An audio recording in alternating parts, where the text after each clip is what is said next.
Just a moment, I just have to share my screen. Can you see some slides there?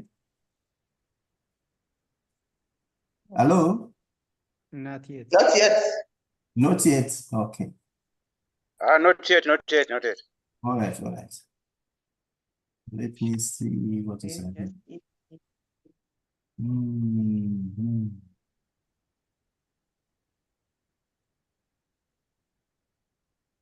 Ah.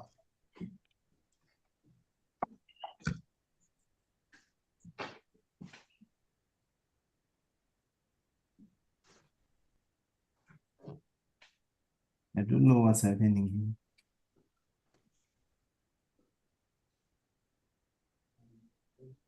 Just a moment, just a moment. See here. Okay.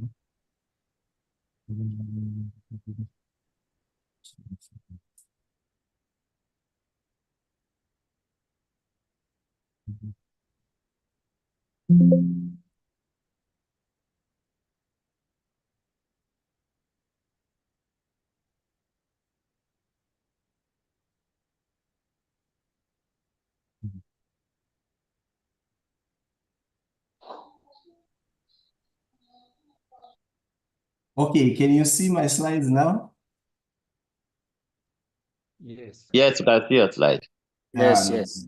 Okay. Yes, we can see it. Let me go to the slideshow. What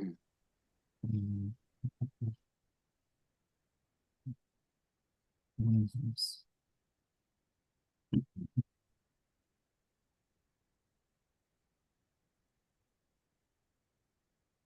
I don't know why that icon for the slideshow is not showing. Not limited.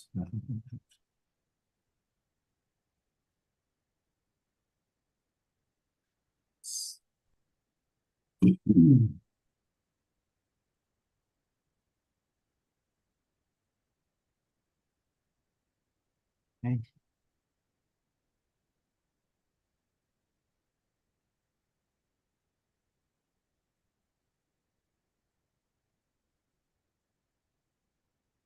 Yeah, I think I'm missing some icon here because I wanted to put it on slideshow, but it appears I'm missing the icon. Or maybe can I present like this? Prof, kindly, can you check on the top menus? Sorry?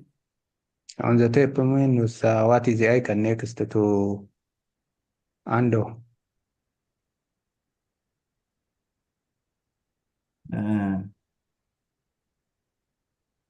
Okay. I have the mute, start video, participants, chats, question and answer, new shape, pause, summary, AI component, annotate, remote. That is all that is there. Let me go to the apps and see what is there. Nothing. I don't know what happened. Anyway, maybe let me just, since I'm just going to be taking you through a 20, 30 minutes, then let me just do it like this.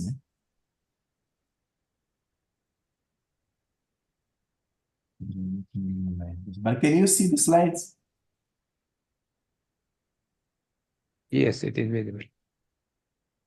Okay, so let me start by welcoming you to this final session or the final day of our presentation of the policy module. Thank you very much for sticking around with the team. I know that tomorrow is the Easter holiday, and I wish you all a very good holiday, safe driving. I also ask the Lord to be with you wherever you go, so that when you come back from Easter, you are still in one piece. Right.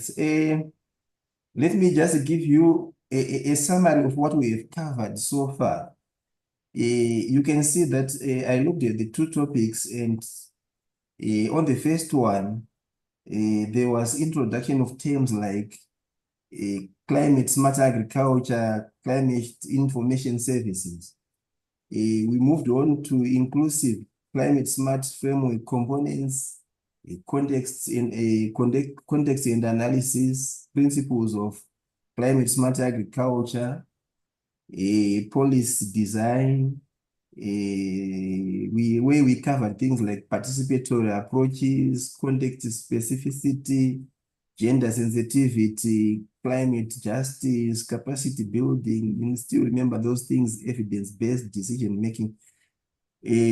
Those things that we say were important in actually making the pillars when you want to formulate your policies. And then we looked at the program design and then went on to do participatory monitoring and evaluation. We looked at several case studies. And then on the monitoring and evaluation, we also then went on to do the assessment of policy and policy design, then designing various parts for monitoring and evaluation. That is the flow diagram. So today I'm just going to be looking at the policy briefs. When you look at the policy briefs, a policy brief is a concise document that provides an analysis and recommendations on a specific policy issue. So you see that its aim is to actually inform and influence decision makers. Because once we make a policy, there's no reason for us to just make it sit in our basket or in our computer. What we need to do is to inform those people who then influence that this policy is taken aboard, approved, and then it is taken into action. So policy briefs for climate smart agriculture and climate information services aim to provide concise and actionable insights for policymakers, researchers, and practitioners. You will see that these policy briefs are also a key tool to present research recommendations to a non-specific audience. That is the reason why you have to make them simple, so that the layman can actually understand what you mean when you are trying to communicate these policy briefs. So these policy briefs, you can say they can be used actually in various fields. For example, in governments to inform the policy decisions. You can use them in research to disseminate research findings. You can do it also in advocacy, where you want to influence policy and decision making. There is something on your right-hand side, which is an interesting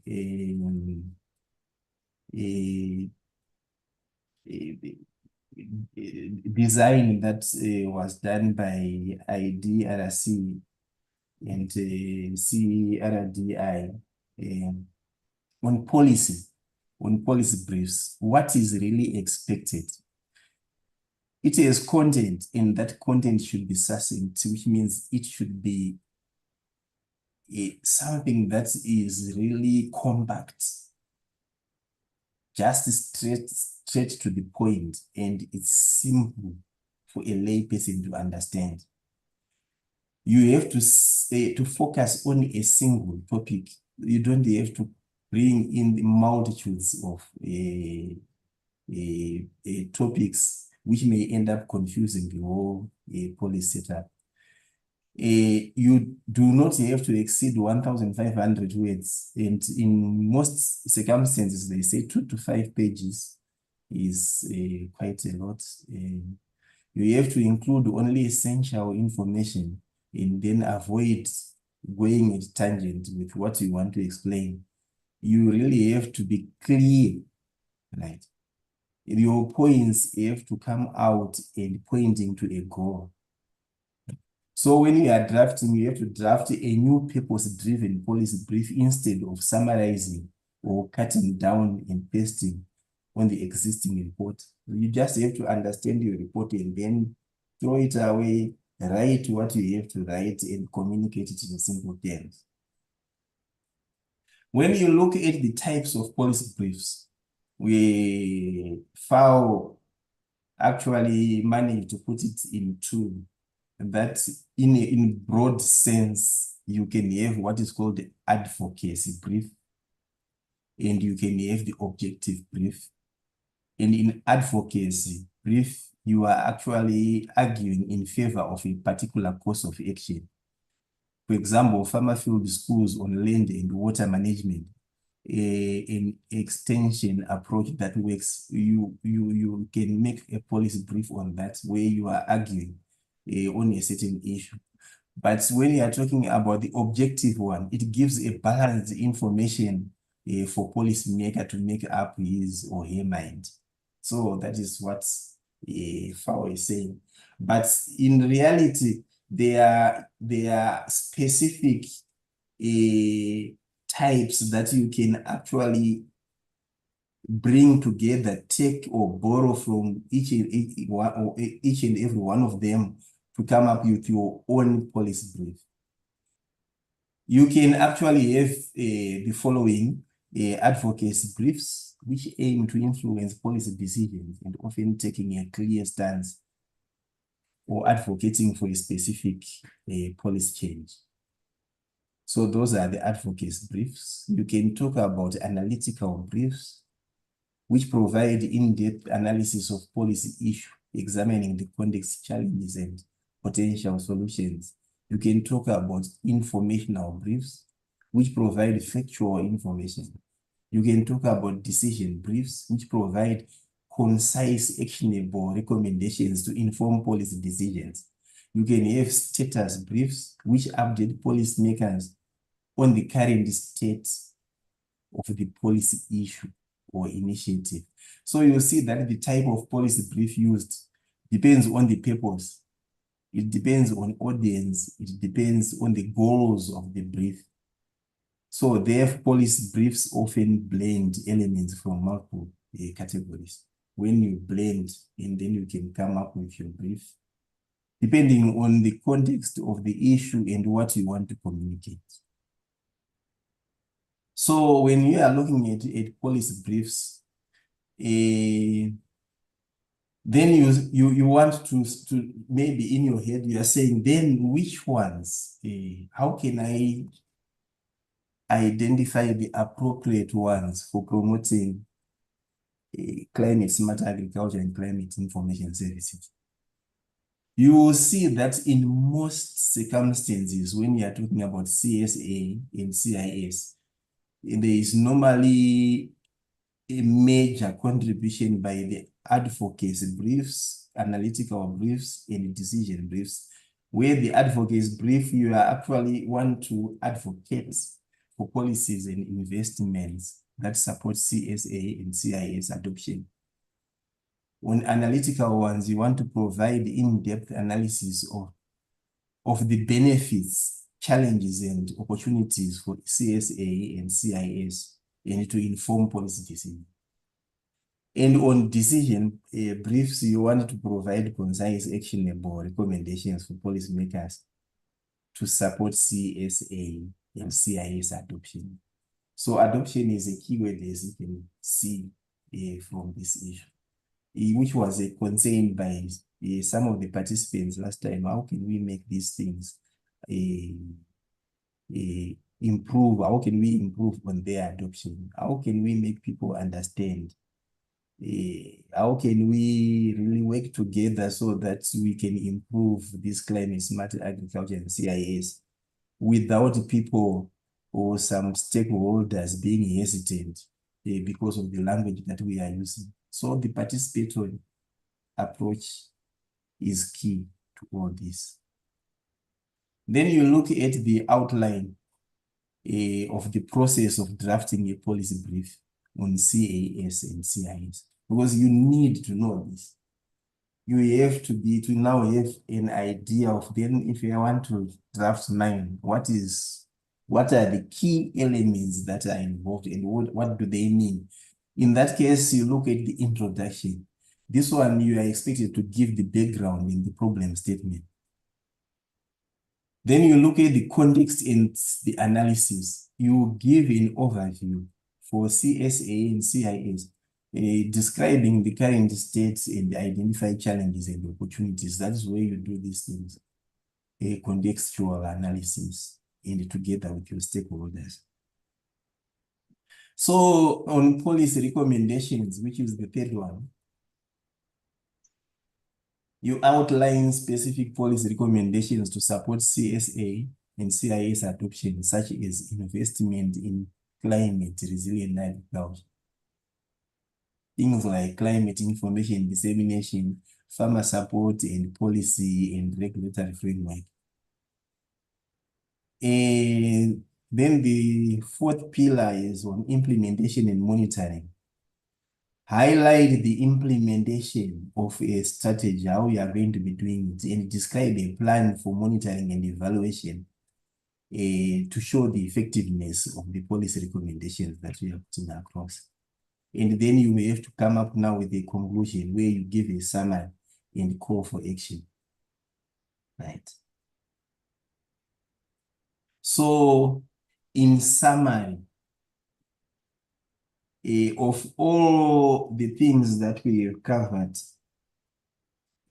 since yesterday, that is topic 2 and 3, where 2 was an inclusive framework for guiding development and implementation of CSA policies, and the third one was on monitoring and evaluation and review. You would see that on the second chapter, we gave the definition of terms where we identify that policy is an inclusive framework that ensures diverse stakeholders' participation in climate smart agriculture and development and implementation. And we highlighted some key points.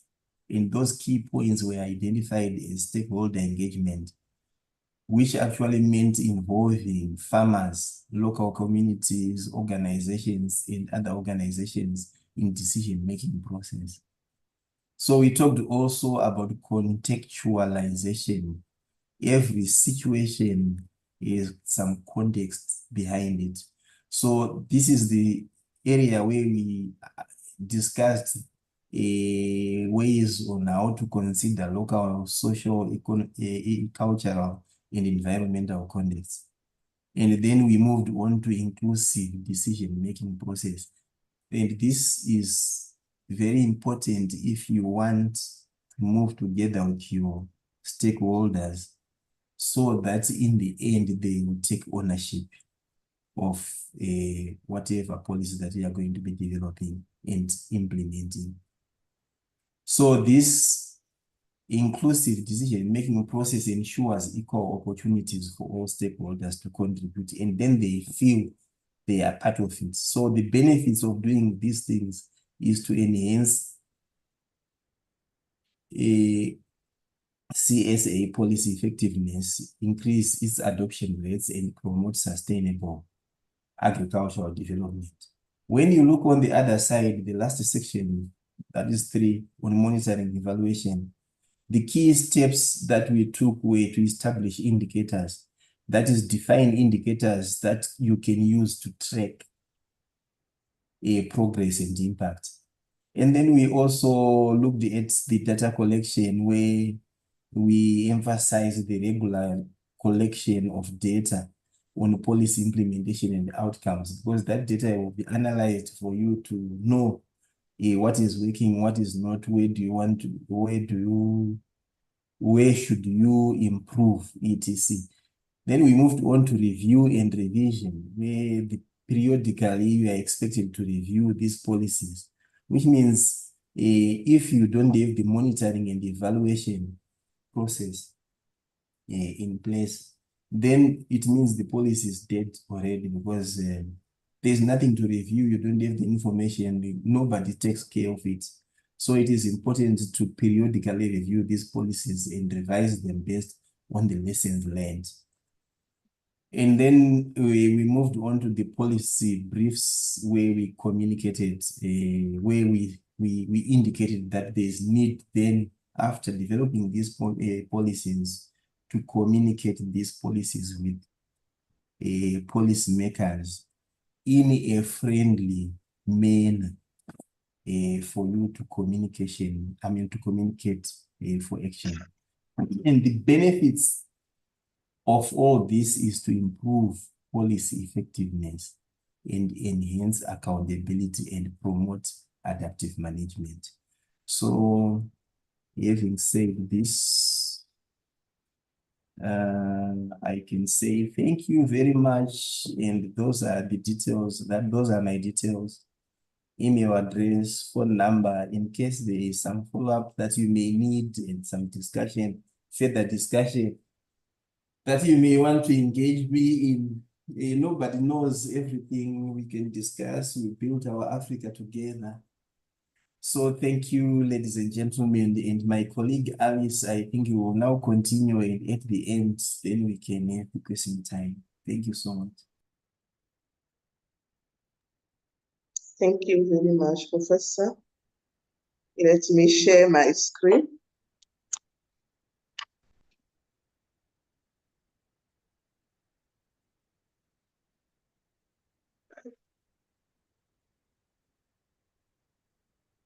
Okay.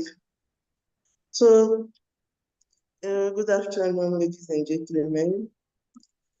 I'm now about to share with you the content of session 4 of this module.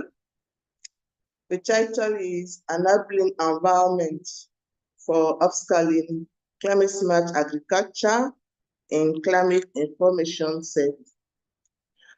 For those who join us today, I want just to remind them that this model is designed for master's students, PhD students, or any particular interested in development studies. And this model contains 4 sessions. Session 1, where we introduce to policy and policy processes. We deliver this one the first day, Tuesday. In session 2, inclusive framework for guiding development and the implementation of climate smart agriculture policies and programs. This session, Professor started on Tuesday and completed yesterday. Session 3 was the main subject of yesterday training. It's about monitoring, evaluation, and review of CSA and CIS relevant policies. So the last session is session 4, and that will be the last day of our training. What are the outline of this session?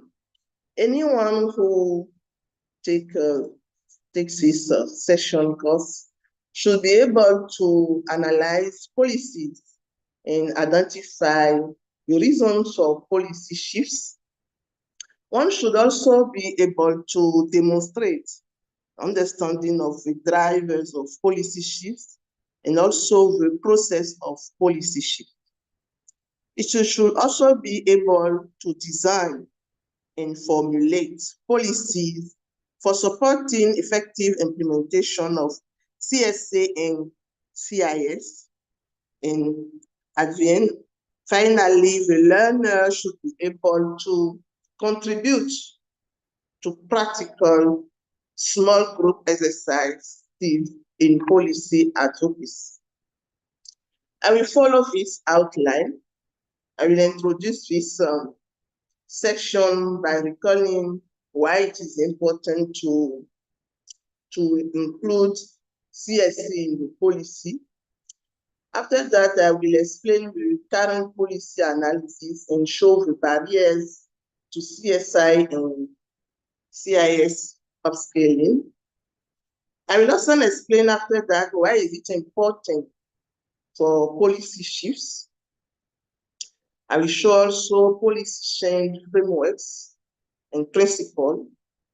Come after practical case study. As you know, we are now doing the training of the trainers. So any trainers who want to deliver these courses to the learners, we'll expose them to case studies so that they will read and come back and they will have a very complete understanding of the topic. After that, we show the role of stakeholders in policy shifts for CAI and CIS. Continue with policy advocacy for CSI and CAI. And I will conclude with some key takeaways message. Why is it important to escalate climate smart agriculture and climate information service? It is important for many reasons. First of all, it will help to address climate challenges. As you know, climate change is occurring with many consequences. So climate smart agriculture will enhance resilience to climate variability, to droughts, to floods. On the other hand, climate information services will provide accurate weather data that will help the farmers to reduce climate risk. We also need this upscaling because that will help the farmers to increase agricultural products and also to achieve food security. So while adopting the climate smart agriculture practices that will help to improve crop yield in a sustainable manner. It will help also smallholder farmers to benefit from better soil management and diversified crops. Climate smart agriculture and climate information service will also help for economic benefits for farmers. That will help them to reduce dependency on costly external input like fertilizer and pesticides. And that will help also them for a market-oriented climate smart agriculture practice. So that will increase the income of farmers because for sure we have some customers who value very well climate smart agricultural products so they can afford, they can put the value to buy those products, and that will help the farmers to get enough money compared to conventional agriculture. That will also help to mitigate greenhouse gases emission because practice like conservation agriculture, agroforestry will help to contribute to sequestrate carbon into the land so that will reduce the emission of greenhouse gases in the atmosphere. That will mitigate climate change. Finally, those two climate smart agriculture and climate information services will help to promote social equity and inclusion. So policies that support climate smart agriculture, for instance, will ensure the access to resources for marginalized groups like women, like the small holder farmers. So if we are seeking for an environment that can enable to upscale climate smart agriculture and climate information services,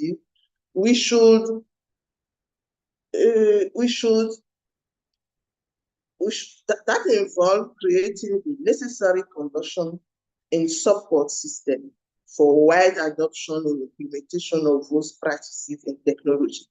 So we will look at policy institution strengthening, fostering innovation, and also provide financial resources that will support the scaling of CSI and CIS. So we go through all those main components that is very necessary to upscaling CSI and CIS. Let's start with policy. What is the role of policy in enabling upscaling efforts? So whenever we integrate climate smart agriculture in the NAP or even nationally determined contributing, we also need to policies that will promote climate financing for climate smart agriculture adoption. Policy will also come with government support and institutional collaboration. So a very good coordination between Ministry of Agriculture, Ministry of Environment, and Ministry of Finance is very important. On the other hand, also we need the public and public-private partnership to support digital climate advisory services. A policy will also help to have some incentive in financial mechanism.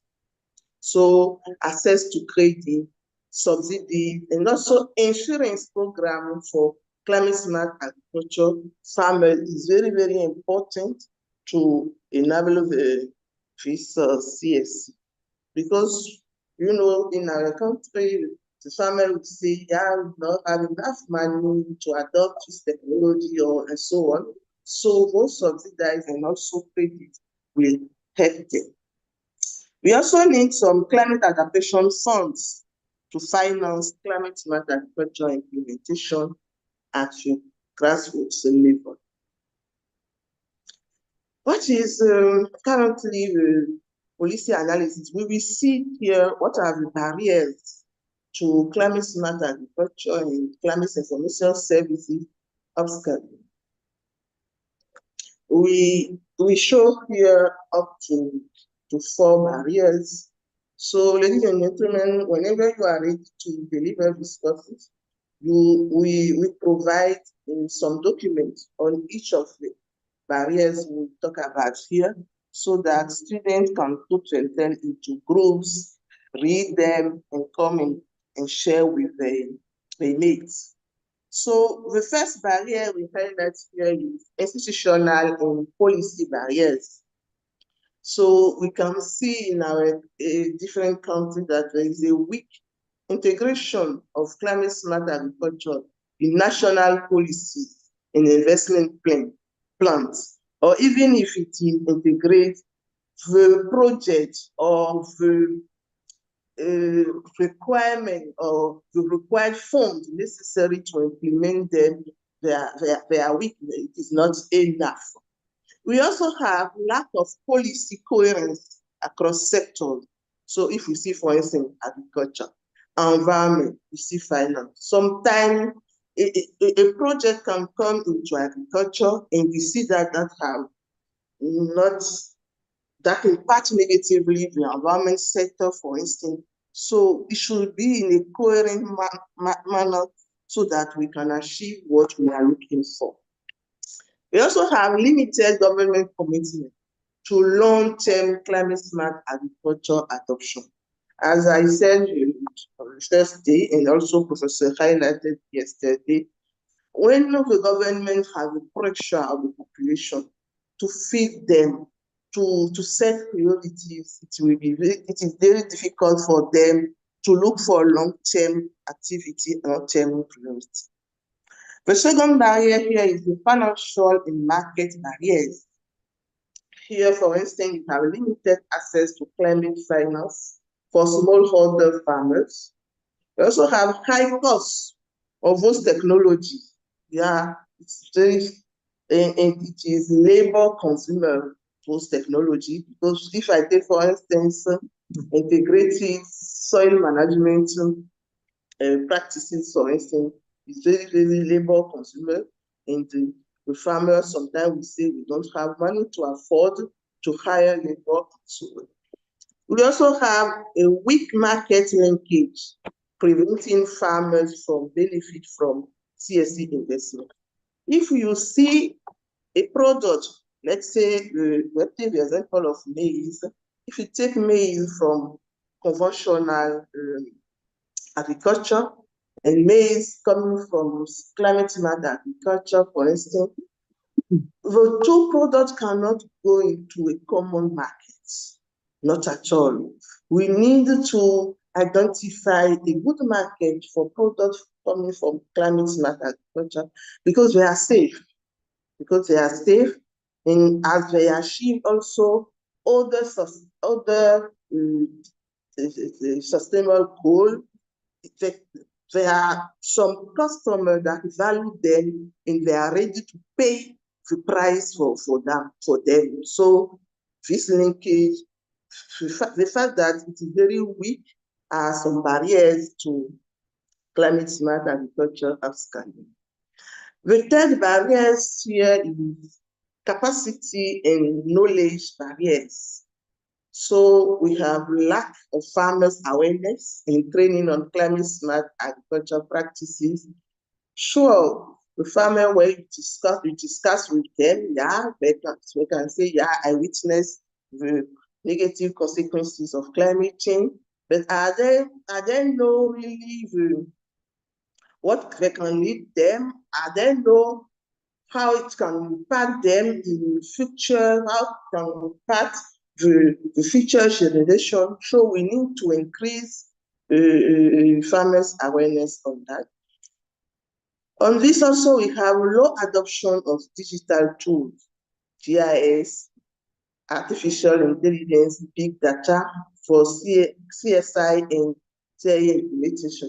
This one is related to scientists and also to a research institution because they are the one designed the technology. So if also the digital tools knowledge, those are the barrier for this.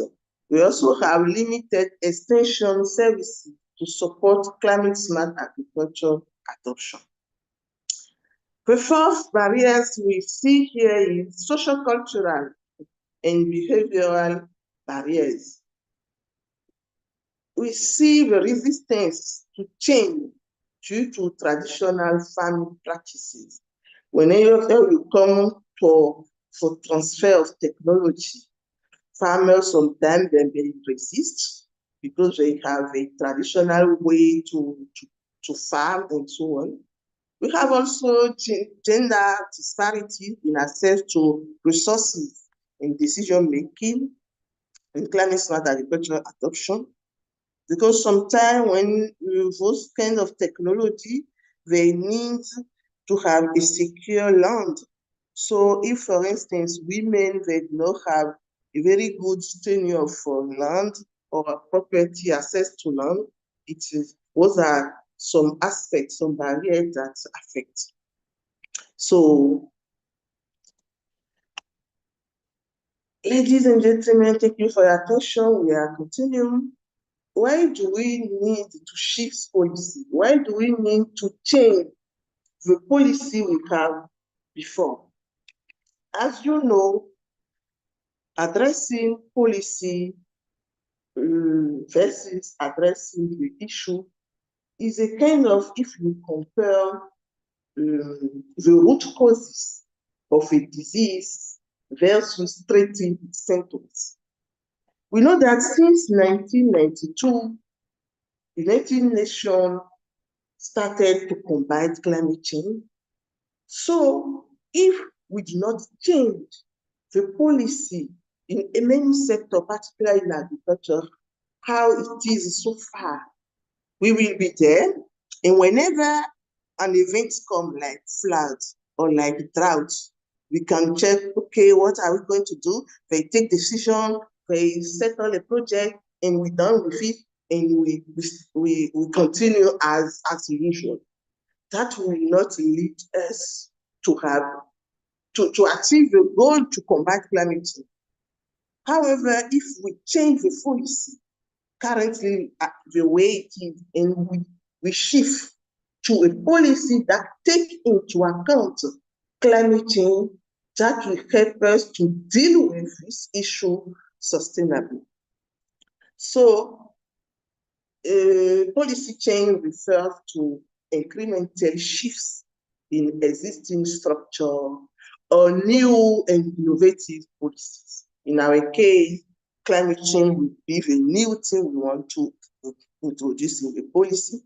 So policies might remain relevant and effective by adjusting to social, economic, and technological shifts.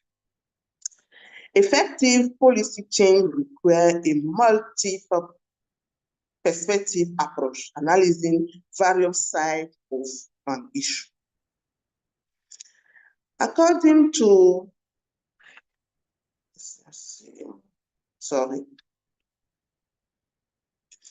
according to Deveron 2015, we have 5 drivers of policy change. So 5 factors, 5 reasons that can push an institution, the country to change the policy.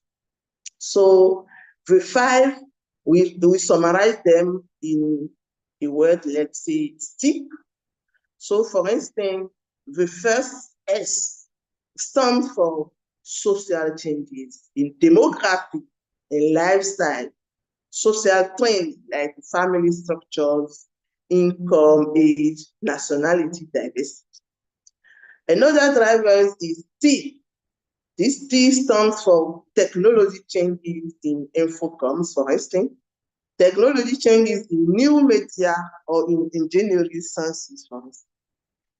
Another reason that can push to policy changes, economic changes in macro or micro, industry trends, economic policies, performance, or foreign direct investment, or even flow of funds or spending.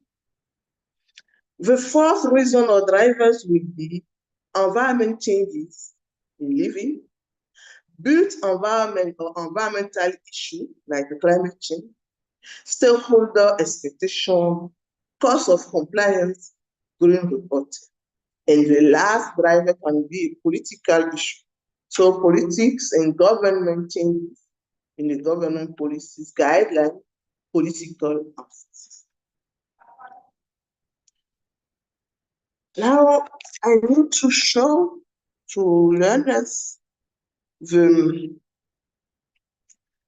framework and principle that should guide them whenever they want to change policy. So this figure presents a conceptual framework. We draw it from Miller in 2019, and that framework illustrates different pathways to policy change, and that combine necessary conditions, individual level mechanism, and collective level processes.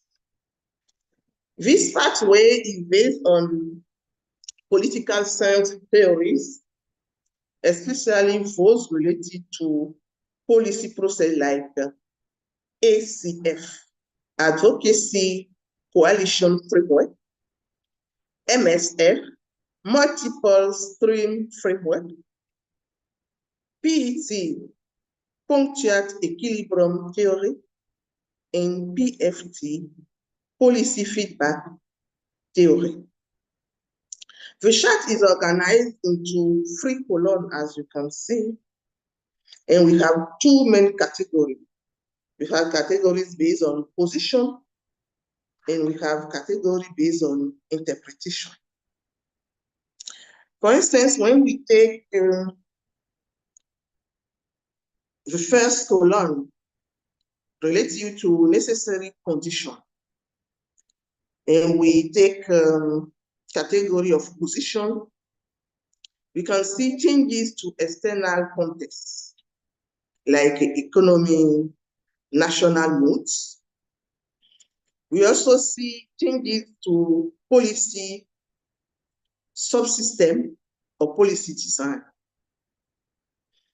Those 2 necessary conditions, the way it reacts at the individual level, we can see changes in preference, changes in preference, and that will lead to collective level changes or reaction. So we can see, for instance, change in coalition policy preference, ACF, MSF, and PFT. Those are the 3 theories we use for this collective level when we have a necessary condition like changes to external context. Let's move to the interpretation category, for instance. Then there we have 3 necessary conditions: changes to epistemic evidence, changes to institutional prioritization of information, and changes to policy design. So at the individual level, we can see changes in belief, change in attention, like disproportionate information processing, and also change in perceived identity, like like belief. This individual transformation then translates into collective dynamic. And we see policy-oriented learning among elites that can start. And we can also have policy elite overcorrect in change policy design. And at the end, we have also change in mobilizing of mass public.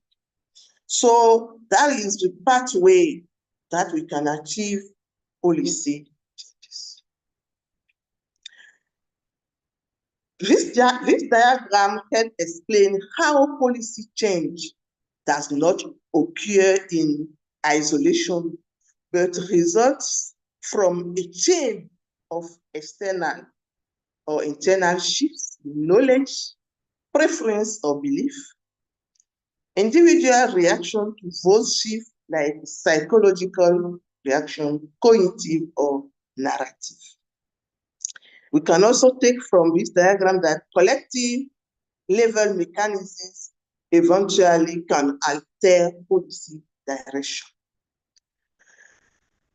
What we can take from this diagram is that policy change is a multi-layered process that involves both structural shift like economic change or scientific breakthrough, and also individual perception changes like belief, identity, preferences, which must align with collective political processes, coalition, elite learning, public mobilization for effective reform.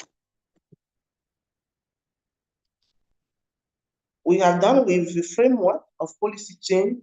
Come now the 4 principles that one should follow anytime they want to change policy. So to have a successful policy change, we need to work on strategic timing. We should identify the right moment to propose and implement the policy. We should engage with stakeholders, so we collaborate with key stakeholders to build support and consensus. We definitively need empirical evidence, so we use data, research, and case studies to justify the policy change. Finally, the principle of institutional adaptation must fall. If this ensures the policy aligns with existing frameworks and adapt institutions to support implementation. We take now some case studies in Africa to show how most of the country they shift their policy in a successful way. I will start with my country, Benin. In our Benin nationally determined contribution under the Paris Agreement, Benin incorporates agricultural policies that aim to enhance climate resilience and reduce greenhouse gas emission. These policies include climate-smart agricultural practices, promoting improved seeds, and supporting farmers' capacity building. I will highlight the key aspects of this NTC. So climate-smart agriculture, I already talked about it. Improved seed variety yet. Farmer capacity building. So we have training and support that are provided to farmers on best agricultural practices, including climate-smart farming technique and adaptation strategies. We have access to credit and finance that is very well encouraged. Benin is working to make it easier for farmers to access agricultural credit and financial resources to implement climate-smart practices. We also work on agroforestry. So Benin promotes agroforest practices to help to improve soil health, water retention, and carbon sequestration.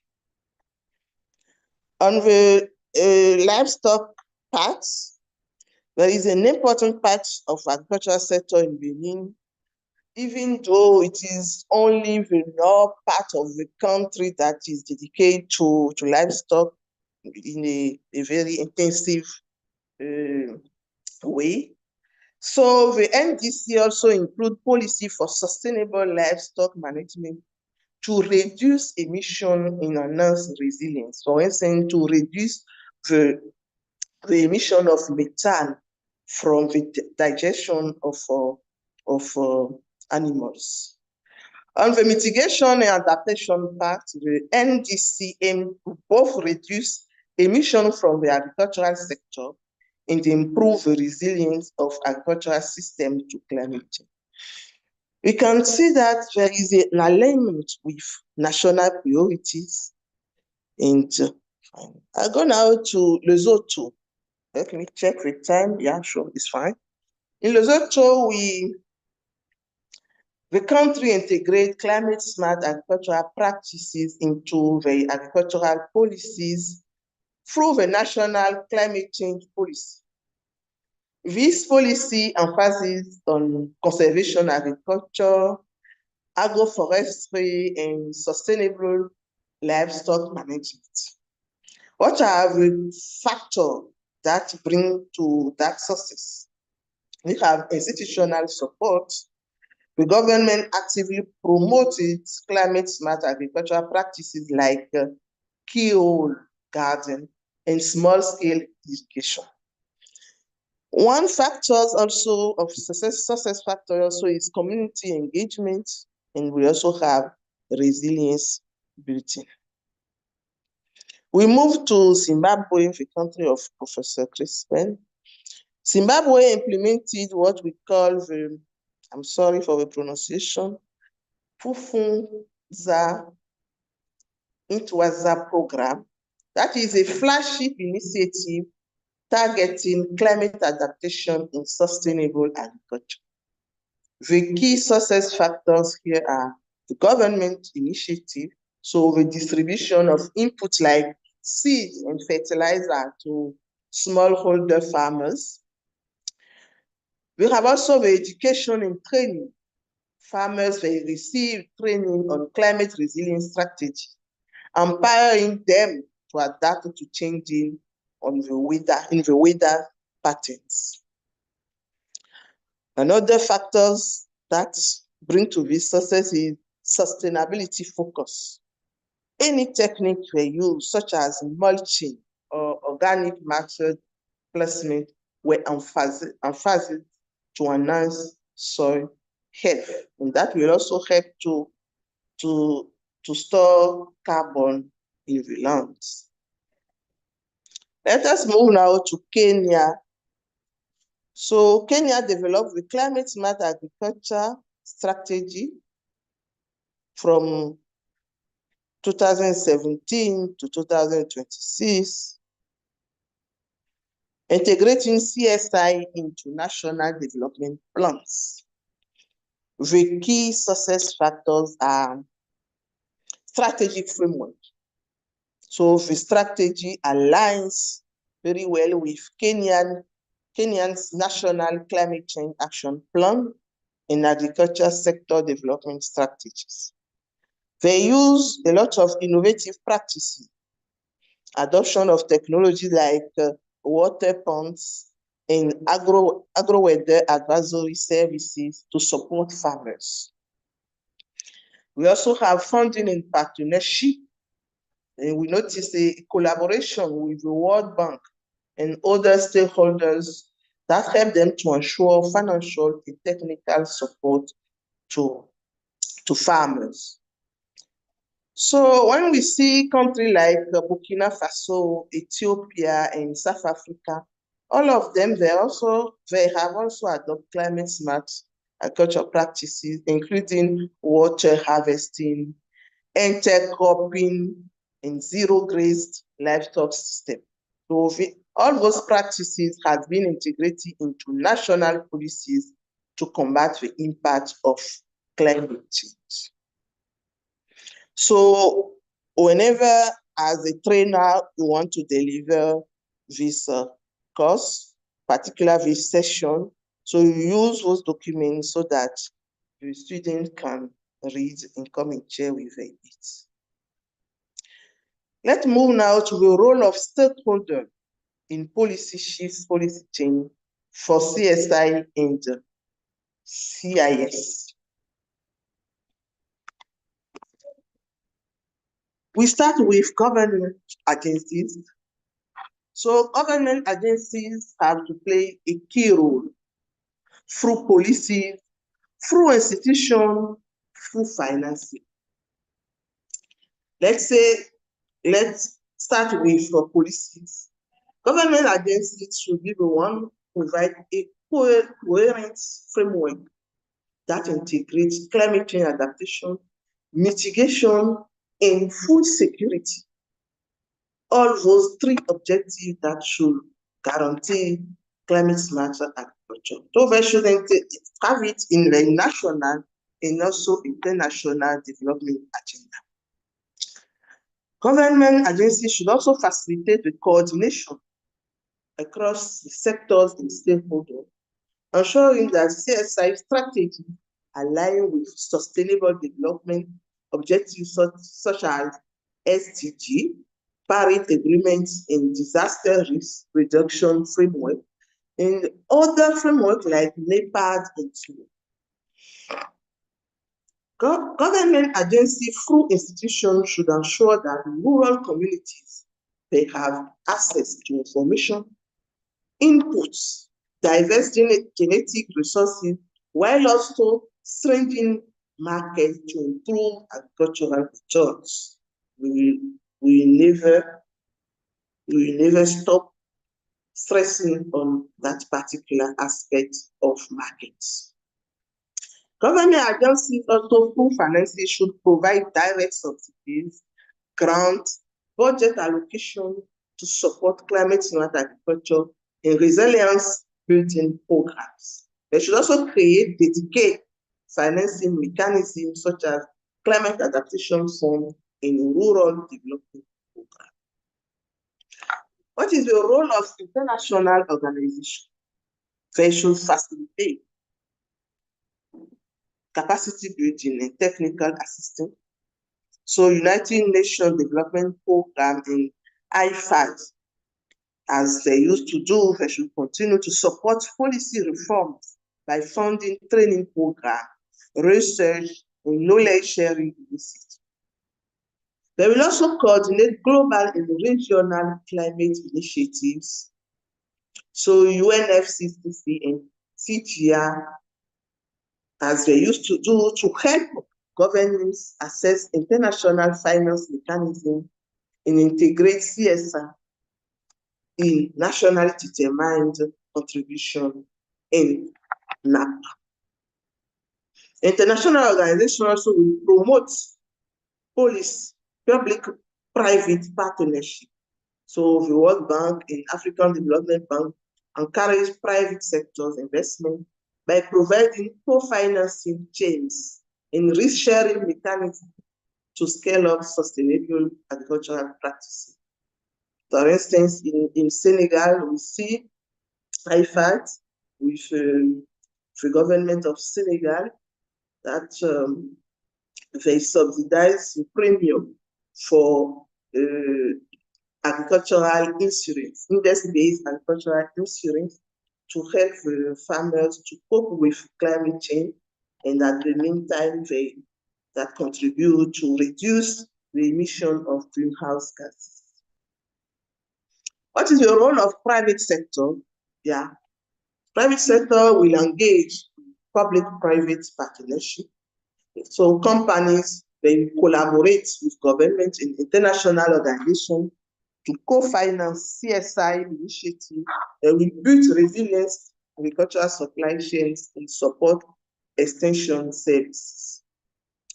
Most private sector will also encourage policy advocacy and also that will help to incorporate of sustainability commitment. So agribusinesses and multinational companies, they will advocate for policy incentives that promote CSR adoption such as tax breaks, subsidies, and any regulatory tool. Private sector will also provide digital and climate information services. It's very, very important because that raises yearly warming. So if farmers or if the producer, they are aware that flood will come in a particular region, they will know how to adapt their farming or their calendar and so on to adjust for climate change consequences. They also need to invest in climate smart agricultural technology, private sector. So agribusinesses and technology firms, they can finance research and development for CSA innovation, such as drought-resistant seed, precise farming, and digital climate advancement tools. So we have also civil society and NGOs. They also have a role to play in this policy change. For instance, the NGO, they are the one to go for strike. So to motivate the population about these practices and so on. So those NGO and civil society organizations, they used to push for policy changes by engaging with government, lobbying for stronger CSI and CIS policy, and that ensure climate resilience which will be prioritized in our agendas. Both NGO and civil society also, their role is to bridge the gap between farmers and policymakers. So that will amplify the voice of smallholder farmers. That will ensure that climate smart agriculture and climate information service policy will reflect the reality of those who are most affected by climate change. They can also pilot and scale climate smart agricultural solutions. So NGO, they often test and demonstrate climate smart agricultural practices at the local level, generating real world data and the evidence and success story, and all those influence policy decisions, all those can influence CSR practice adoption level also. They can also ensure policy accountability and monitoring.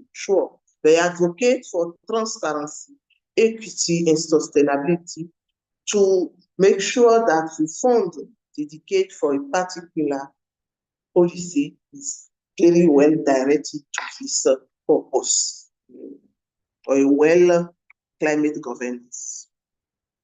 That is the role now of farmers in local communities. I hope everybody can hear me. We are together. Yes. Thank you so much. Yes. What's the role now of farmers in the local communities? Farmers are in the local community, they influence policy changes by voicing their challenges. They should raise their needs and priorities to policymakers. Farmers also play a key role in policy implementation by adopting and testing climate smart agricultural techniques, agroforestry, conservation agriculture. So their experience provide practical feedback that can encourage policymakers to refine or to improve policies. The farmers and also the local communities, they contribute to indigenous knowledge and traditional farming technique, because we see that research institutions and also indigenous knowledge, they should be combined so that we put our effort together to combat this climate change. So now the indigenous knowledge as well as the traditional farming techniques that can enhance climate smart agricultural policy, they need to raise it so that policymakers can see how to take them into account. So We need also to encourage farmer-to-farmer training networks that will help to spread CSR practices effectively and increase the level of adoption of CSA.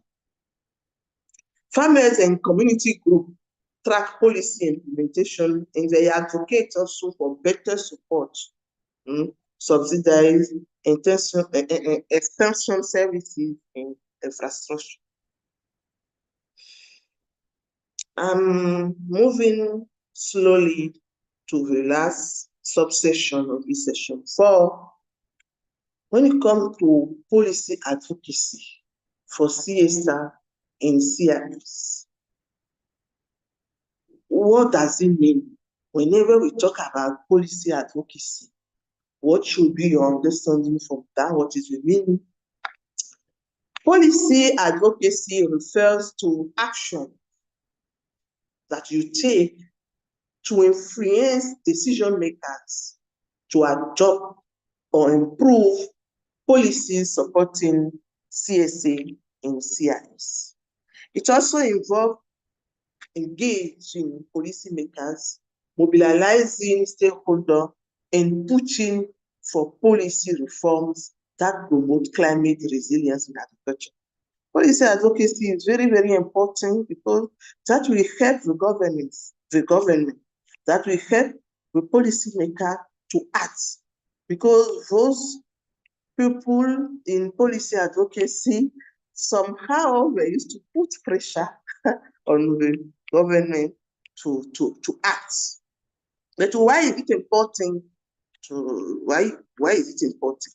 Policy advocacy ensures that CSA and CIS are prioritized in national policies.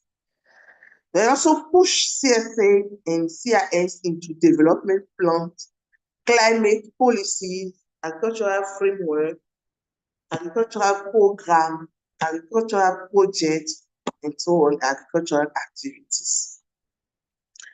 It also secures funding and resources for CSI and CIS implementation.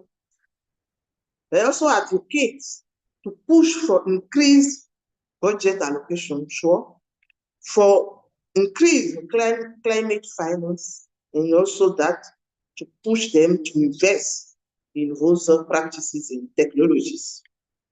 And policy advocacy is important because it strengthens multi-stakeholder collaboration.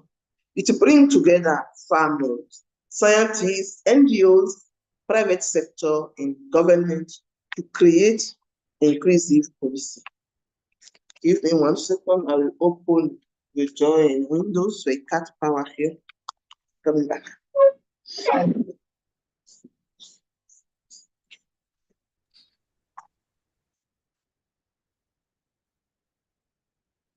Fine. So the impact of policy advocacy on CSA and CIS, it will create to ensure that we have the proper environment for adoption. So advocacy will remove policy barrier totally, like long tenure issue, regulatory gaps, and so on. It will also involve to enhance access to climate information services, ensuring that farmers will receive accurate real-time climate data and early warning systems. The policy advocacy promotes equity and inclusion in CSA and CIS policy. They ensure that smallholder farmers, particularly women and marginalized groups, have access to climate-smart agricultural resources. But how to advocate?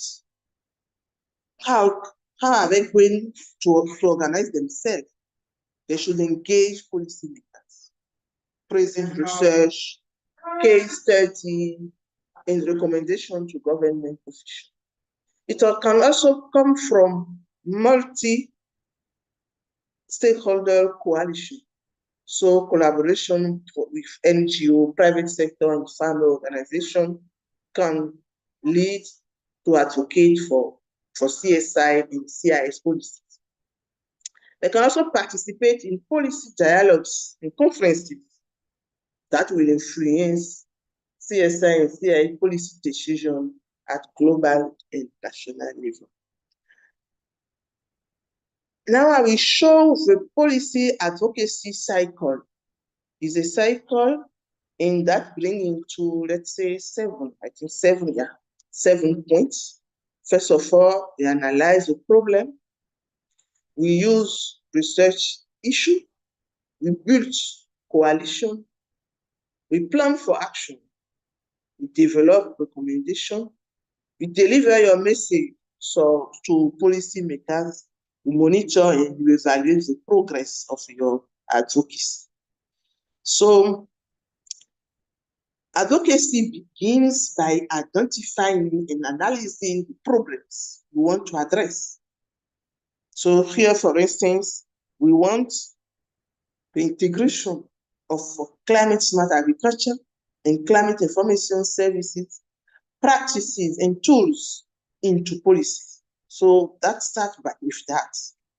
Once you dive into a problem, causes and effects, determine the priorities within that issue and what opportunity exists for change.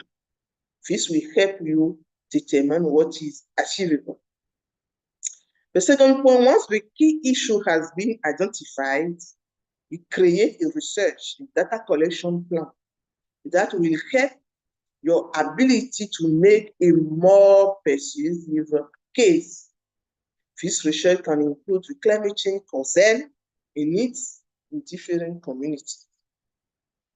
Now you build a coalition who have a stakeholder you want to partnership with. So you mobilize support for your cause. That is a key component of advocacy. So that will increase the number of people who support your goal and will make your effort more powerful. One way also to do this is by building and strengthening platforms, platforms for advocacy with like-minded stakeholders. For example, you build a coalition or a network with others interested in promoting a climate change issue that will affect agriculture sector. Now you plan for action, so you create an action plan and choose tactics to influence the legislation, policy, or institutional practice you seek to change. You develop now your recommendation, so you formulate them in a concrete manner for action. You direct them to a specific institution. It may be the government, it may be the Ministry of Agriculture. So when crafting advocacy recommendation, you must be as specific as possible in identifying what needs to happen, who can make that happen, and how the actors identified can make that happen. So now you deliver your message. Once you decide who you target, who is your target audience, for instance, politician or civil servant or any senior people in the agricultural sector, even if it is from the media you want to deliver your message, you create and you deliver strategic messages that will resonate with them. This often requires creating more than one message because you should do it in a multiple manner so that it will become like a kind of pressure for them. So you can also choose many targets, many audience, but this step is crucial in attracting attention and gaining public support for your issue because you want people to hear you. You want your voice to be raised. The last step is monitor and evaluate progress. So advocacy is an ongoing process of learning and reflection. What does success look like? What can you improve your advocacy effort along the way? With evaluating advocacy can help track progress toward your goal and allow you to adjust your action as needed. Ladies and gentlemen, this section 4. What are the key messages The successful upscaling of climate-smart agriculture and climate information service depends on strong policy framework, multi-stakeholder collaboration, and continuous advocacy efforts. Policy shifts are crucial to addressing barriers, integrating climate-smart agriculture into national development strategy, and ensuring sustainable agricultural practices. A well-coordinated approach involving government agencies, international organizations, private sector players, NGOs, and farmers is very essential to drive meaningful policy transformation. Policy shifts are necessary to make CSA and CIS more accessible and scalable. The barriers to climate-smart agriculture and climate information upscaling include institutional, financial, capacity building, and socio-cultural challenges. Multi-stakeholder engagement is crucial. Government, private sector, NGO, and farmers must collaborate. Policy advocacy plays a vital role in ensuring CSA and CIS and should be prioritized in climate adaptation and agricultural policies. The financing and investment from public and private sources can drive CSI implementation at all levels.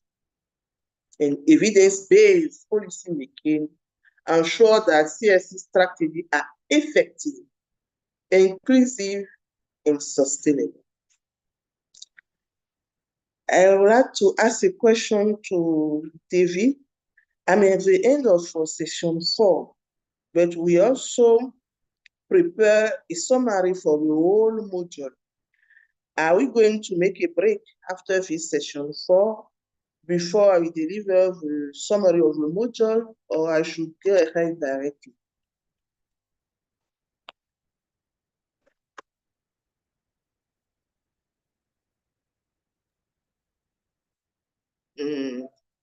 Okay, let me continue. Ladies and gentlemen, our module name is Policy Practices and Analysis to Support Implementation of CIS, Climate Smart Agriculture and Climate Information Services. We have 4 sections in this module. For section 1, Introduction to Policy and Policy Process, highlights the overview of concepts, theories, and definition, policy context and cycle, climate smart agriculture and climate information service in global and African development agendas, and we also see the overall structure of policy document. For section 2, that deal with inclusive framework for guiding development and implementation of climate smart agricultural policies and programs, deal with general guiding principles for policies, actors in their roles in developing and implementation of policies and programs, the approaches from strengthening institutional coordination, the financing mechanism and instruments for policy and program. The section 3 deal with monitoring, evaluation, and review of climate smart agriculture and climate information relevant policies. In this module, Professor Crispin shared with you policy monitoring tools and criteria, policy monitoring activities, policy evaluation tools and criteria, policy evaluation methods, and approaches to policy review and analysis. Finally, the section 4, titled Enabling Environments for Upscaling Climate Smart Agriculture in climate information services, deal with approaches for uptake of sciences and evidence in policy processes, approaches to mainstream smart agriculture and climate information services into policies and programs for uptake, announcing mechanisms for policy dialogues in communication, introduction to policy advocacy and action taking, development for policy advocacy tools, including policy brief communicate. We also see challenges, opportunities in the entry points for climate smart agriculture and climate information services commitment. And we formulate recommendations for action to support policy coherence. What are the critical entry points to achieve the module aim and objectives? While learning more on the subject, it is important to approach the model in a way to strengthen the capacity of African universities and other institutions in the use of evidence in policy and decision making, to ensure gender responsive policy making, to scale up CSI and CIS, to approach CSI and CIS policy implementation equally as important as its formulation, to highlight evidence-based policy making as a key to lever on the use of outcome and output of CSI and CIS relevant study, and finally, to identify all existing entry points for CSI implementation and establish the capacity needs to improve the design and implementation of programs. I would like to thank you so much for your kind attention. The floor is to Dr. David to moderate question and answer session. Thank you so much.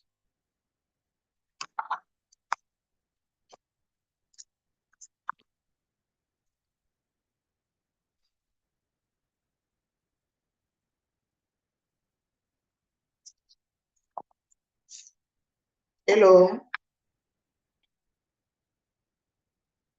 Am I alone? No. Thank you very much, Alice, for Hello. exhilarating presentation.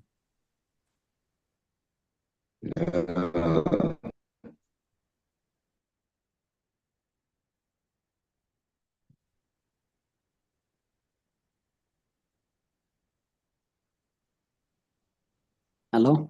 Hello. Good afternoon. Yeah. Dr. Alice, Yeah. thank you very much for the nice presentation and information there. I think participants are really appreciating your time. I think you have some quiz or polls which you shared with Rufora. I Exactly. don't know whether are you going to share them now or you want them later? Yeah, we can start with Take that. questions. Okay. We can start with that. That will help to In case, let relax us a know. little bit. So, Yeah. thank you. Okay. Yeah, welcome.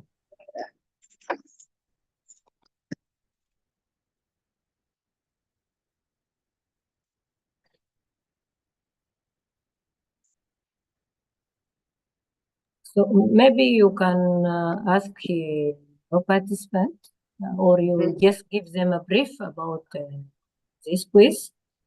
Yeah. And so I can share them. Mm-hmm. So on your request. Sure. Yeah. Yes. Okay. Okay. I send 2 questions, multiple choice question to Reforum this morning to play with, to help the attenders to play with us, so that can help us to assess the level of understanding or the level of their knowledge after following this section. So first reason, I did it very late, so I did not have time to discuss that. So if you got me, it's fine. And Mrs. Unity can go ahead.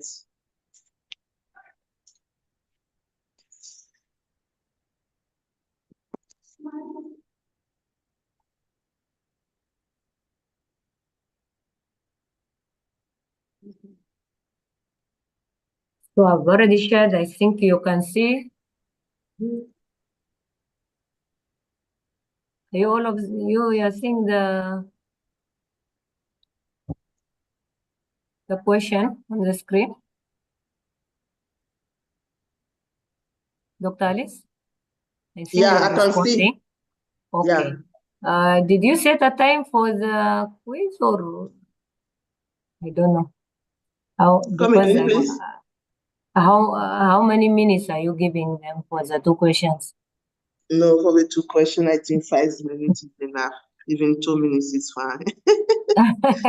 Okay, let us give them 5 minutes maybe because 5 some minutes, people get technical problems sometimes. Sure, So sure, participant, please, here is the quiz. I am sure all of you have seen it and some are already responding. You have like 5 minutes from now, please. And after that, we are going to end the quiz. Whoever has a technical problem, please write in the chat so we can try to help you. Thank you.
So dear participant, we finished 4 minutes. Now we remain with 1 minute 58 or 60 out of 90 are responded to the quiz. So if you are still willing, please go ahead and answer the questions. Thank you.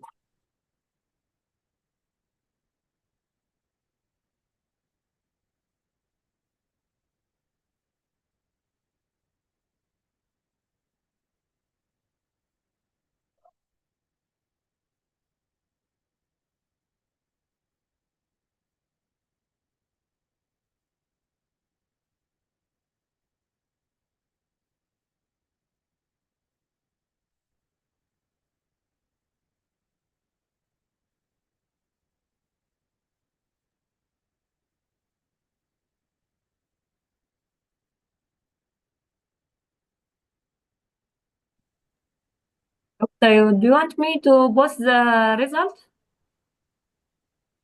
Hello, Dr. Alice? Yeah, Okay. Can I share the result? exactly. It's fine.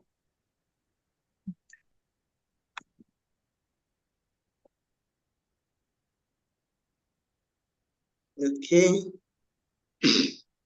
I can see that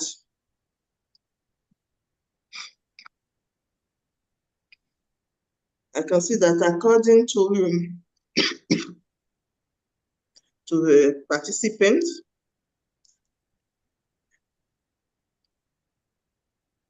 the most reason why it's important to upscaling climate smart agriculture and climate information services is to increase agricultural productivity and food security, because this response have up to 53% of response, followed by address, that will help to address climate change. So we can see that for the participants, based on what they experience in their country, based on their knowledge, based on their background, those are the two reasons they can highlight.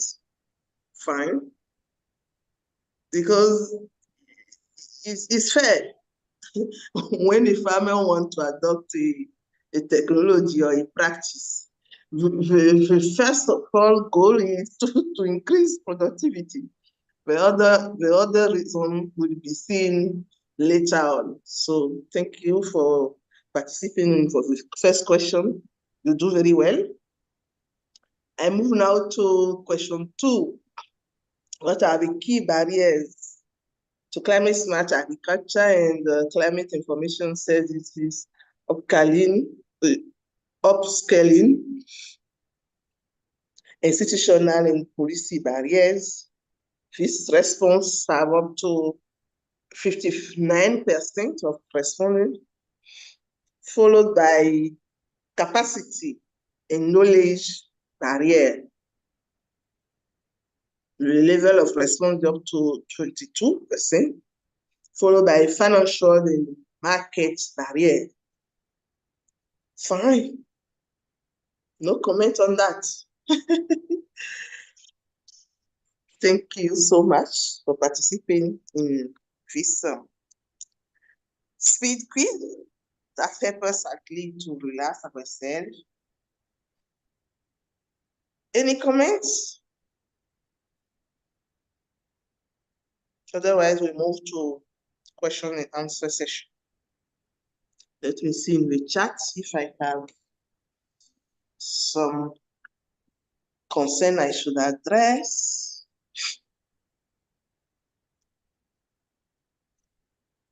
Okay.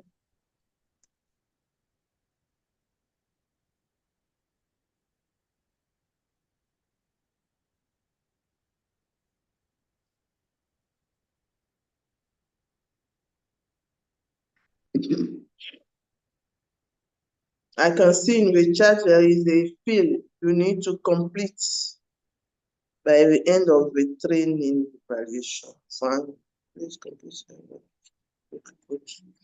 Okay. Or maybe it's just a quiz which we don't deal with it.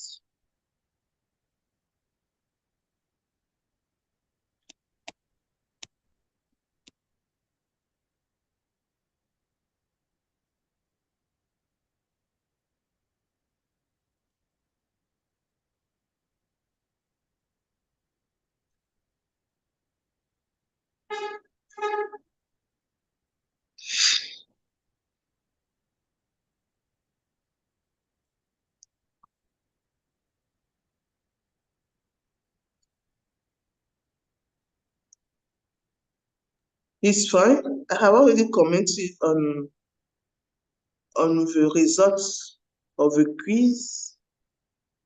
Okay. They share the result with the participant. Okay, they are requesting their email address. Okay.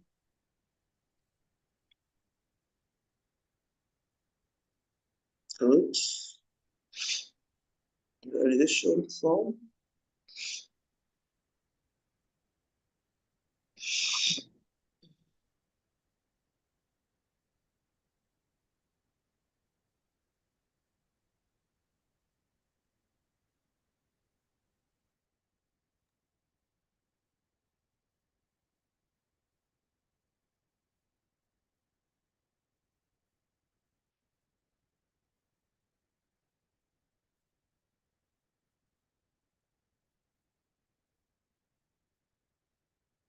Dr. Alice?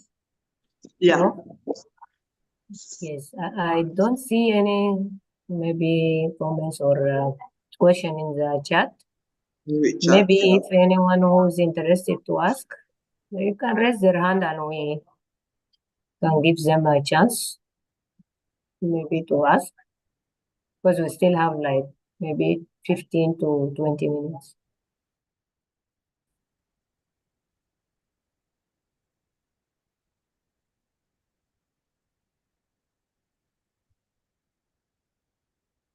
So, hello participants, there is a room for asking if you would like to ask Dr. Alice or Professor. They are available and they are willing to answer your concern or your question, whatever you have. So please raise your hand.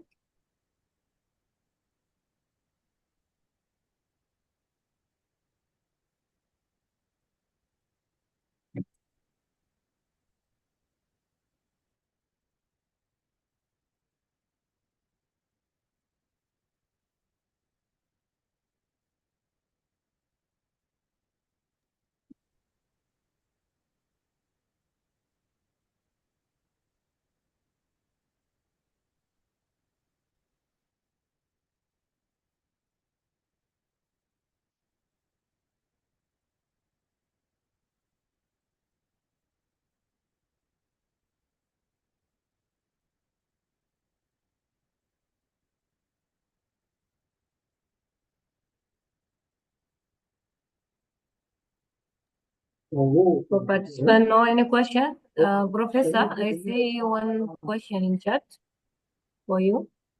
First of all, I want you to update your request, the date, just. And you can, but give me a call around half 6. Yes, here. Yeah. And give me a call. Professor still around? The online? Let me check and see if he's around. Thank you, Doctor. So, hello? Okay. Yes. Is there a question for me? Yes, Prof. I see question just in the chat. Someone posted. Let me just And what is comments or question? Something like where is it? It's oh, mine is a quest. It says let me just repeat it again, maybe. I put it in, I post in the chat.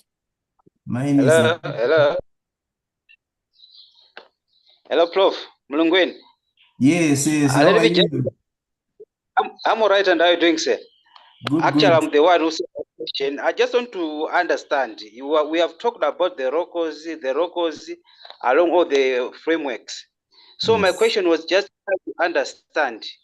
When we say locals, we are referring to farmers as well.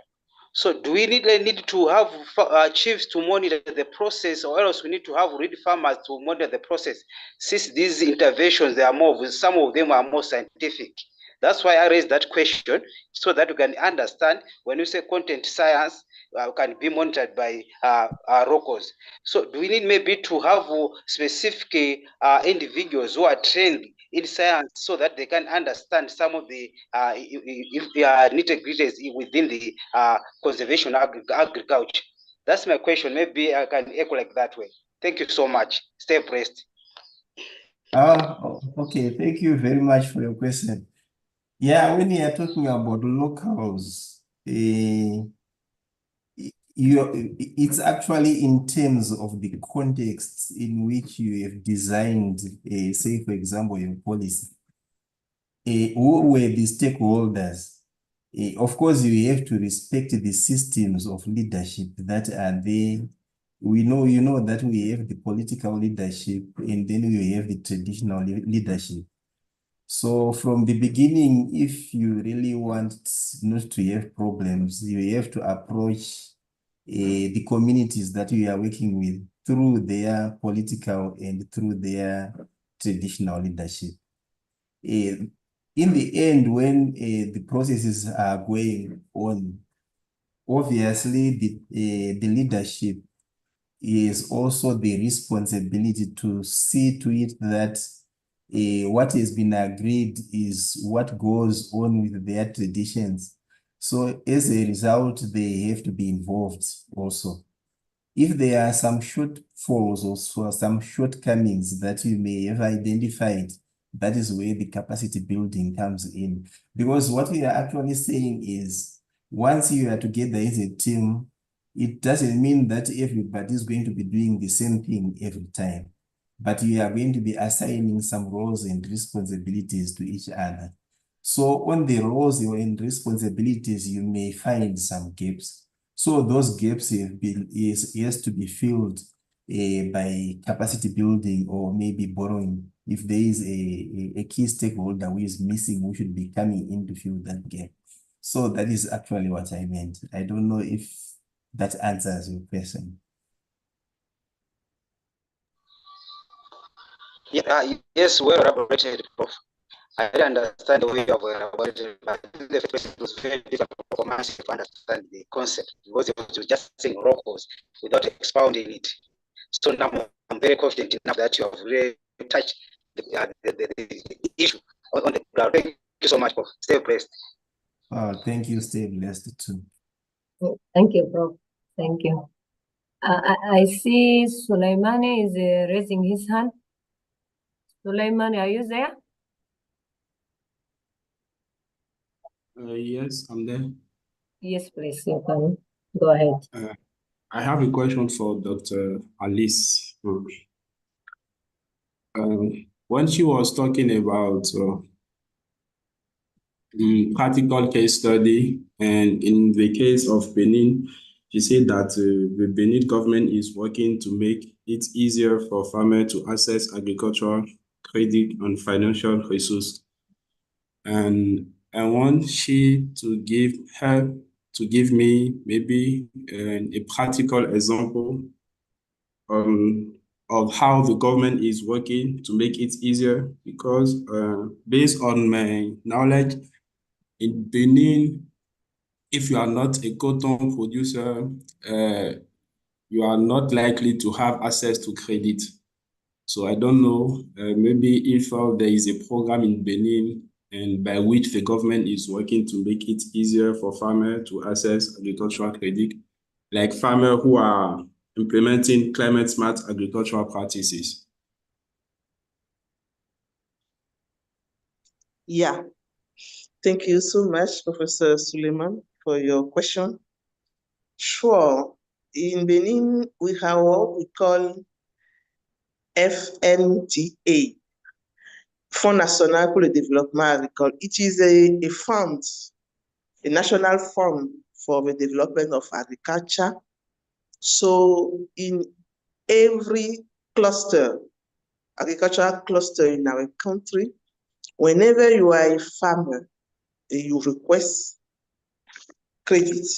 You go to see those cluster of those institutions for agriculture, so that there will be like the guarantee. This fund institution will be the guarantee so that any microfinance institution will give you loan, will give you credit. And aside that, there are some projects related to, we call it ATPME, Agence de développement pour les petites et moyennes entreprises. This agency, for instance, there are a lot of projects in this that this agency is leading, so that whenever you are a farmer or you are an entrepreneur and you need a capacity building, you need credit. Sometimes also they give subsidy. And apart from that, we have ANPE.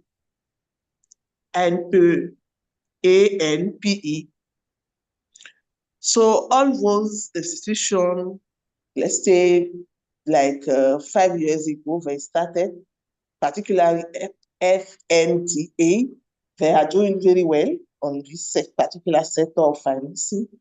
And I can assure you that apart from that, there are a lot of projects.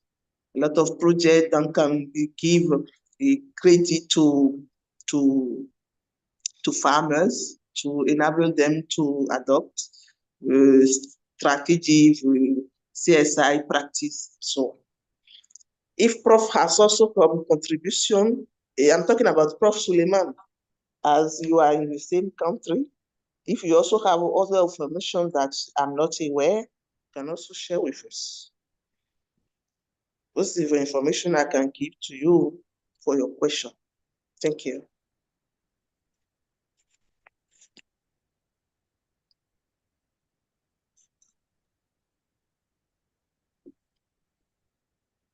Prof, is it okay, Professor Suleiman?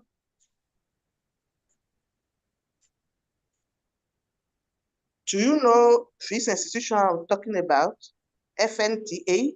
Do you know them? Yeah, I think. You I'm remember also that they from the have neighborhood. activity? You say? Do you remember that they have activity like that? I know some of them, but I don't really know all of them. Okay. Mhm. Thank you. Thank you, Dr. Alex.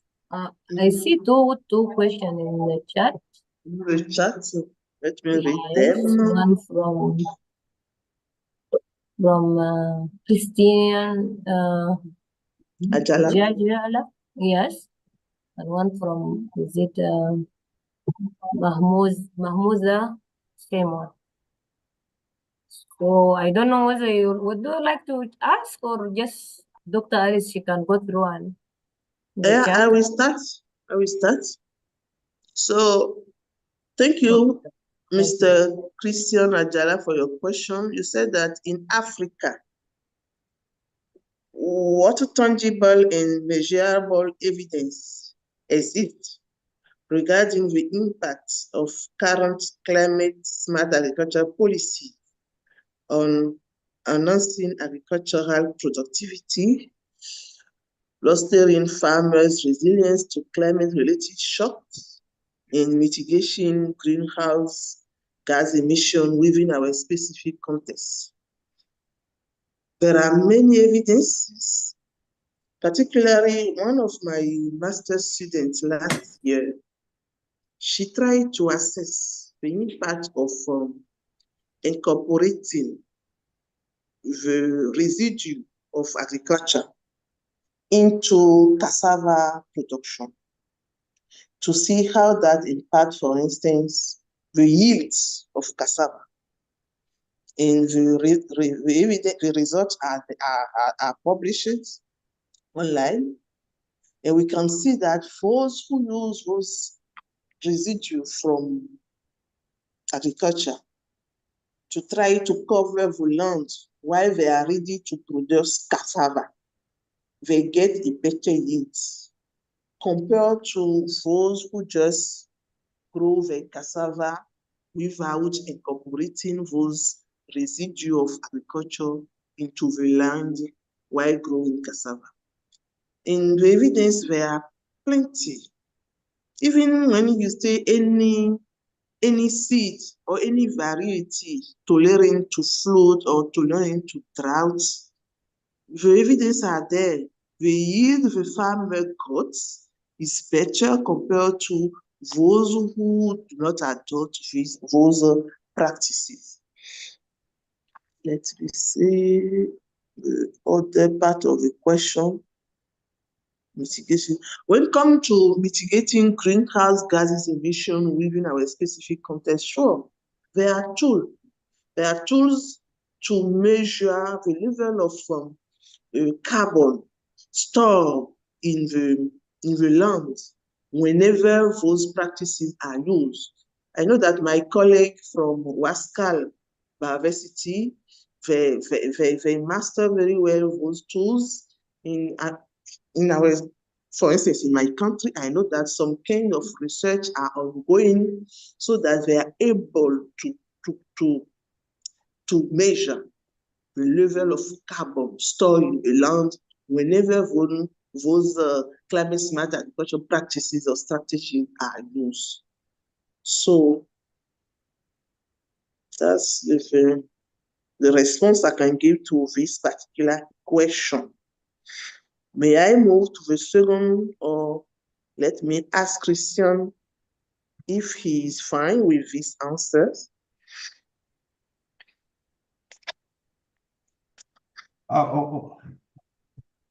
Maybe let me see if I can just add some more content to what Alice has already said.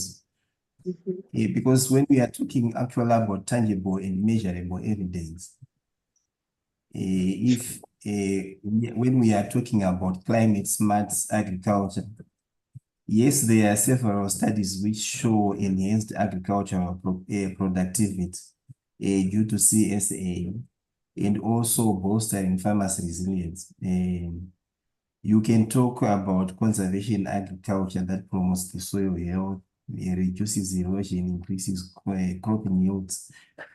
This has been reported in most areas. You talk about agroforestry, integration of trees into farming systems, enhancing biodiversity. It's something that shows some successes, some integrated crop livestock management. I think there was a module which once talked about something like this, that optimizes resource use and reduce waste and promotes synergies actually between crops and livestock productivity. We have several examples that talk about mitigating greenhouse gas emissions through practices.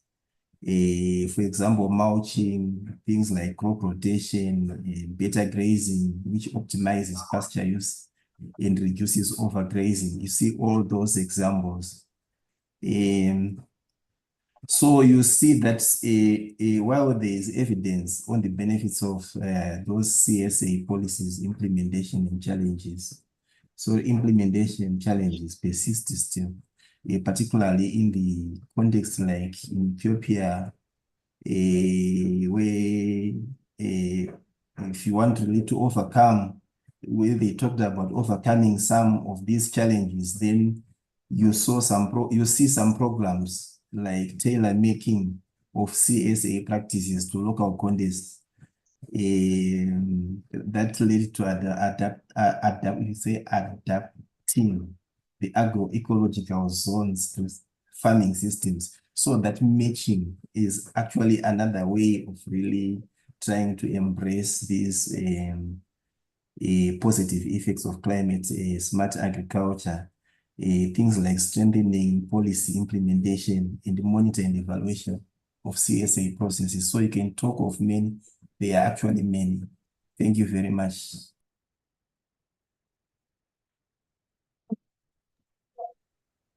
Thank you, Prof. Thank you, Doctor. I think our time is up almost. I do know that some few questions in the chat, maybe we can direct them to your email, Professor Dr. Alice, or you may. Yeah. So since we are going to close, I would like to hear maybe last word from you, Dr. Alice, if you have anything to say. Yeah, just to thank everyone for being very close to us with 3 past days for this particular subject. That show that your interest for the subject, and we rely on you to spread the words around you so that we can put our finger together to fight climate change. Thank you. Thank you very much, Doctor. Yes, Professor.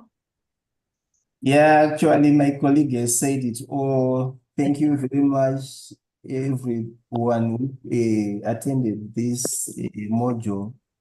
And please enjoy your Easter, and don't forget that we have a role to help our colleagues, our people in Africa to actually progress. We scientists have this role to look after and to lead the development of Africa. So it is always our responsibility. Take it as a responsibility, money or no money involved. It is our responsibility, and we should give priority to programs that actually help Africa to develop. Thank you so much, and enjoy your Easter. Thank you, Prof. Thank you very much. Thank you, Doctor. On behalf of Reform Secretariat and the network, I would like really to thank our experts for the touching base with this critical issue of policy and how is it helping the implementation of climate smart agriculture and climate information services. Yeah, it is what control really our climate. So I really appreciate your commitment and the expertise you shared with us. And I also would like the participants for their availability for these 3 days. And I think all of you did really, really well. So, and we look forward for more session and more to have more experience from our experts. And I wish all of you happy Easter. And before I close, for participants, we will share the presentation. I see many they are asking, and whatever they will request, we will really try to our best to share with them. So and now I wish all of you nice weekend, and since it's joined with Easter, please enjoy your Easter and do what Bob said for the continent. Do your responsibility. We look forward to see the impact you are going to do for the continent. Thank you very much for all. We close the sessions and the meetings. Thank you very much for all of you. Bye. Thank you. Bye-bye. Bye. Thank you. Bye.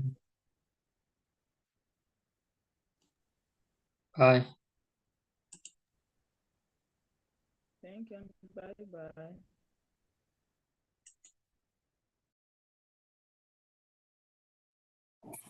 Thank you. Have a good holiday.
Bye bye. Bye.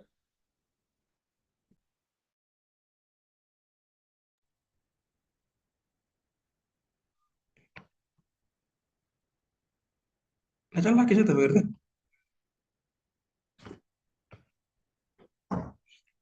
Due.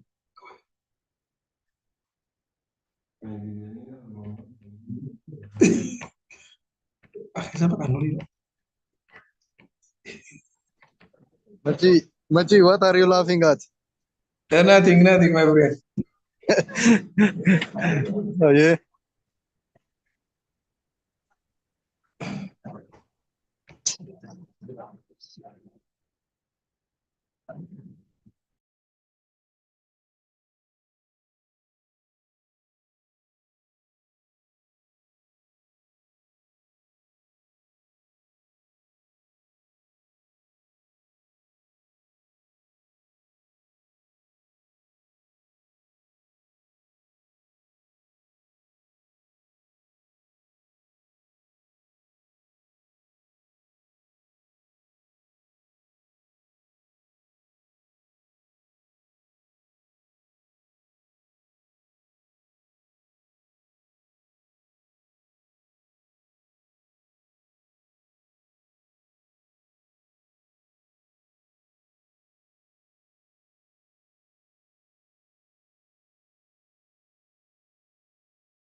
Goodbye.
Every day go, we go turn back.